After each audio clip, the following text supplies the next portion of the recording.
आपन पराया भइले दुखवा हजार बा।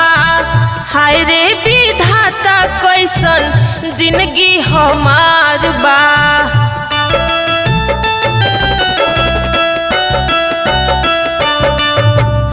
आपन पराया भइले दुखवा हजार बा। हाय रे विधाता कैसन जिंदगी हमार बा। कैसन बनवला हमरो भगिया विधाता हो, कुछ न बुझाता हो। कैसन बनवला